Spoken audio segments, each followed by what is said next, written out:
everyone. Happy Friday. I am really excited today because I have Ellen Lerner here with me, good friend, full disclosure here. And we're going to talk about Accord Hospice and hospice.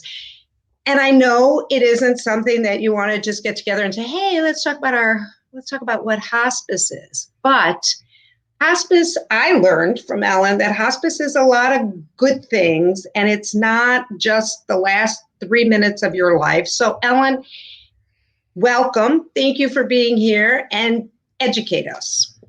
Thanks, Betsy. Thanks so much for inviting me and having me on. As you said, I'm Ellen Lerner from Accord Hospice, and Betsy and I go way back. So Accord Hospice is actually a small boutique type hospice in Deerfield. It's privately owned by two women. The reason that what makes us special is, I think, because we are so small that we can handhold and spend extra time with people and families who, are not used to going through this process. Hospice is sort of a crisis form. When people call, they're usually in need of extra services, and they're, like I said, in crisis mode. Medicare hospice, in case people don't know, is covered by Medicare, Medicaid, and all private insurance.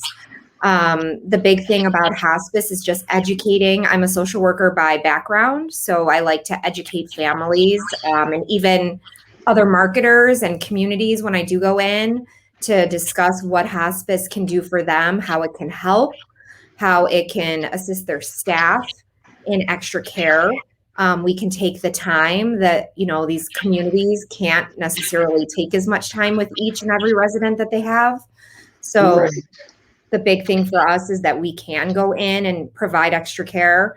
A big part of Accord Hospice is that we go out, our nurses go out 2 times a week. A lot of times the bigger hospices usually can't go out that many times. And obviously we can assess a little bit more. And if there is a need for them to go out more, they can. We're all dictated by Medicare. We all provide the same services. So that's a big thing. So we all have nurses and CNAs, social workers, volunteers. Go ahead. So let's zero in on that. When would a nurse come? When would a CNA come? When would a volunteer? What are all those? How does that look? Sure. So it's all dictated by Medicare. And basically what happens is we don't have an admissions team. So we have a nurse and a social worker go out and do the admission. We like to try and send the nurse and the social worker who will be those people that will take care of that family and that patient, so that there's no, there's more continuity of care. Right. So we get to know their nurse. It's not, hi, I'm so-and-so, and then you're going to meet somebody else. Right. So they go out, they meet with the families, and they discuss those services. So we do ask, not everybody wants a CNA. And it doesn't matter whether you're in a skilled facility like a nursing home, an independent assisted memory community, or at home. We provide CNA services 5 days a week. So they can have that. They can have twice a week. They can choose. They can say, I have a full-time caregiver. We don't need the CNA visits at this time. So that's their choice. These are all services that are provided for them. We also assess, like you asked about the volunteers. So we have a volunteer coordinator who would love to have his volunteers go out and help, sit and read to a patient, or they make actually these really nice blankets. They do a lot of different crafts and activities. A lot of times people do not want volunteers, and sometimes people really benefit from having a volunteer, even in a nursing home, just somebody to sit with them because they may not get all the attention that they could. So all those services are provided. It's really just up to the families. And sometimes the social worker will assess as well if a patient is declining.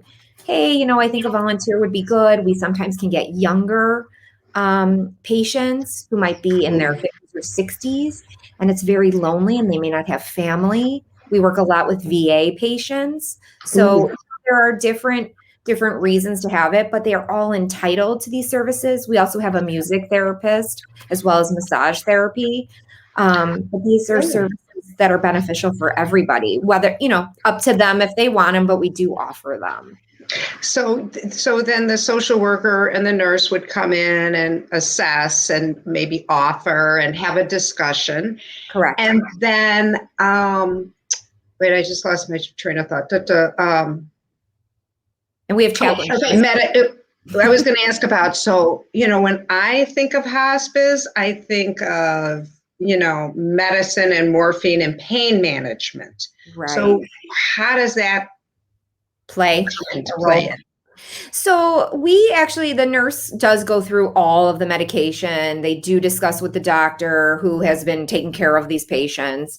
And they find out, what they're taking, and we don't go in and just discharge all medications. I think that's actually a myth of hospice. Okay. Obviously, if they're taking some vitamins that they don't necessarily need to take, we'll discharge them. But if the family really is wanting those vitamins, like my grandmother was on a cord hospice, and my dad did not want those vitamins discharged. So it's not going to hurt. We'll leave them on.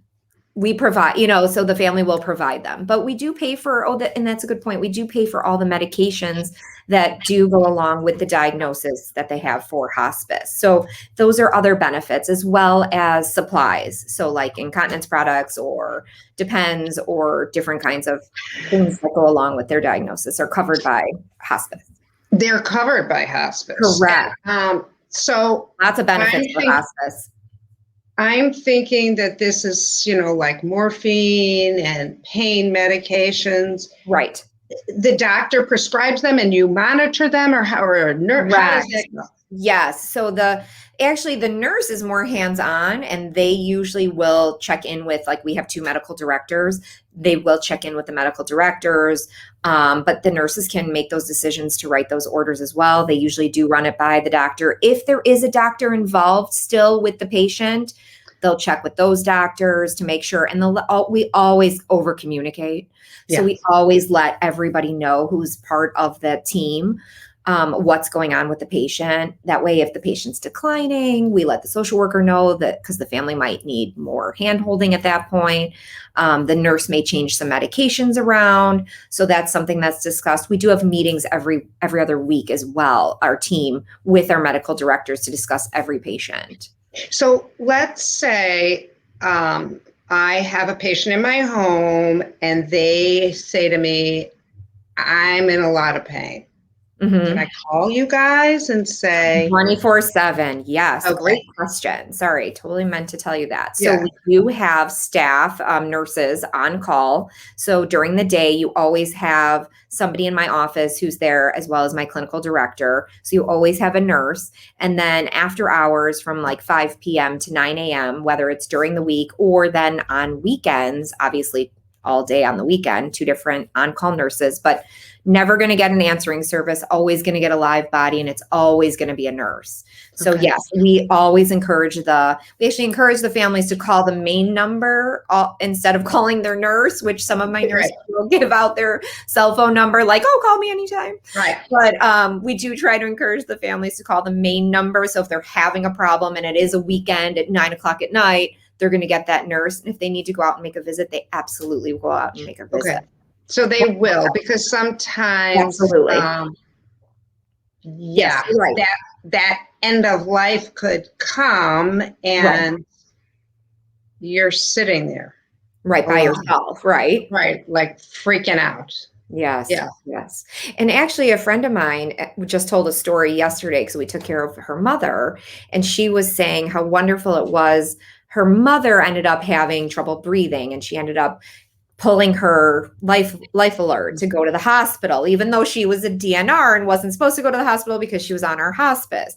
Right. So before we could intercept her to not have her go to the hospital, she went to the hospital along with my friend.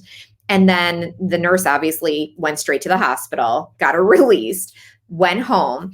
And she always tells the story because it was New Year's Eve when her mom went to the hospital. And she figured once they got back home, even though her mom, her breathing was labored, she thought for sure, well, it's New Year's. It's the middle of the night. It's New Year's. She thought the nurse would go home, but the nurse stayed there with her for as long as necessary, because it doesn't matter what day of the week it is or what holiday. Right. Every day is the same day when you're in hospice.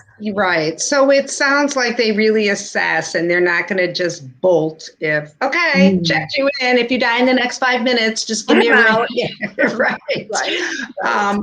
I No, think, not that I've had this much experience with it, but I think they get a sixth sense, they these do. nurses, as to I need to stay here for a while or, Yes, I feel like they do know. They have either, right, you said a sixth sense or just a knowing or feeling or yeah, can tell based on their body how it's right. shutting down.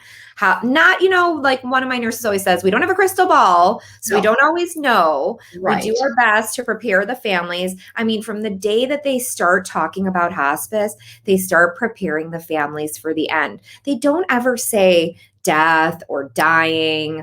We don't even really say hospice that much. We just say that we're here for extra services, extra care. It's provided for you. It's free. Why not take advantage of the system Right. and get your services, your medications, your supplies, these other extra, like the chaplain and everybody I talked about. So yeah, You're entitled to it.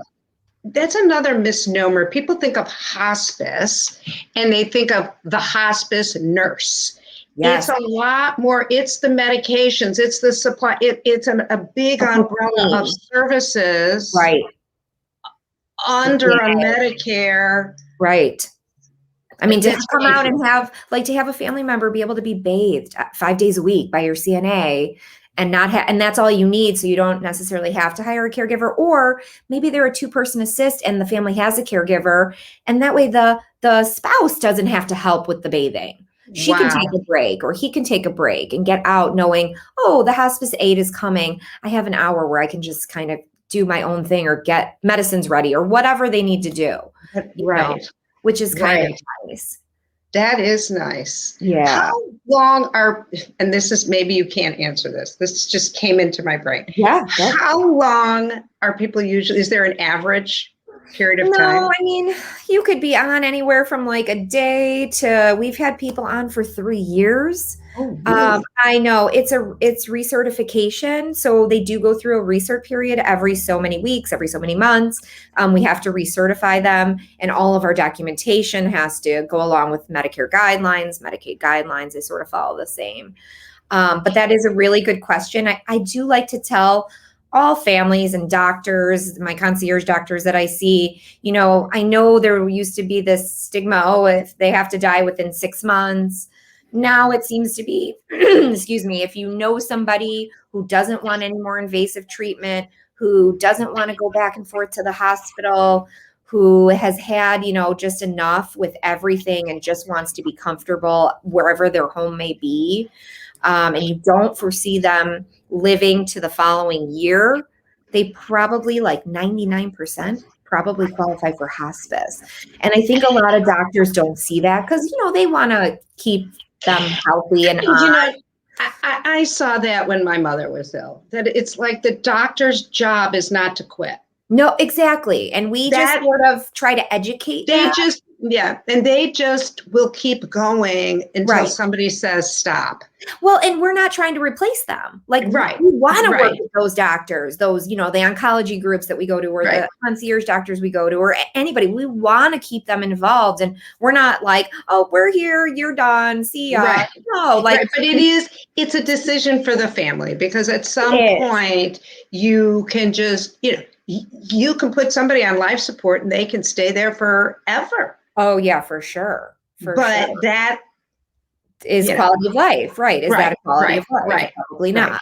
I mean, right, it depends where they are. But, at 90 years old and they right, feel like they've satisfied themselves and lived their life and they're tired. They're tired of back and forth to the hospital. And now right. families can't go visit or go inside and nobody knows what's going on due to, COVID restrictions. So to stay home or in a community, to be able to visit, it's getting better. So it's nice to have the extra eyes, like we were the extra eyes, that the families couldn't see. Speaking of COVID, I'm assuming things are getting a little better A for little. you guys. Yes. What? COVID was actually a hospice diagnosis. So we were really busy during COVID. Yes. Yeah. Okay. So now, and they let your nurses in and We probably. started with telehealth way back when in last April, Mhm. and it slowly moved to them letting my nurses in if patients were declining that they needed, that they needed it. Otherwise, it was mostly telehealth, which was very difficult because the nurses Right. then were taking the time of the nurses in the memory communities. And I mean, how long do they have to be like, okay, here, I'm looking at her on the iPad and here, can you see Right. her? Right. That was really hard. Now we're seeing people who are not sick with COVID, and we even have taken lots of people off of hospice who were on because of COVID and now experience no symptoms, so they don't qualify anymore. And they Right. don't have anything else that would qualify them. So that's kind of exciting. That's exciting. They That's exciting. graduated, we say. They've graduated. Yes, my husband likes to talk about his mother. She was a hospice dropout. Okay. Oh, that's cute. That's really cute. Yes, she did. She did have to have a second course of it, but she That's was a okay. drop. I mean, Usually that she happens. passed eventually, but Sure. yeah. And that usually So happens a lot with patients who they are getting such great care and then they don't qualify. yeah, And not long after they requalify and we're getting called like, oh, my mom's not doing so good again. right. Yeah, but even if it's 2 or 3 months, I mean, I think hers was a Yeah. few months. Yeah. That's good. She was feeling okay. So Right. Which is great. yeah, And they do right. say there is actually a study. I don't know if the number is still accurate, but they say you live an extra 27 days on hospice, like longer being on hospice, Wow. because I think you're so, even though you may not be consciously thinking of this, you're excited knowing that somebody's coming almost every day to come check on you or see you. So you're like, oh, wait, I've got to do my hair or be a little bit perked up, and so-and-so might be coming at noon, so the nurses come That's see me. I love that psychology. That's very Yeah. interesting because there's We like just to a tell piece people of that. people. Yeah, I think it's great. I I love think it's hospice. I've been in hospice for so long. We you're have such a you're great service that people just don't realize, and they need to be educated and know more about it because there's literally no negative when it comes to hospice. right. This is great. Thank you so much. You, Betsy. Thank you for having Thank me. you for educating us. This is fabulous. And if anybody wants to get in touch with Ellen, I did leave her email address. You can look up hospice, Accord Hospice, Google that. You can get in touch with me. You know how to reach me, and I'll get Ellen for you. So Thanks, thank Betsy, you so again. much. Thank you again. Everybody Thank have a you. great Friday. Yay.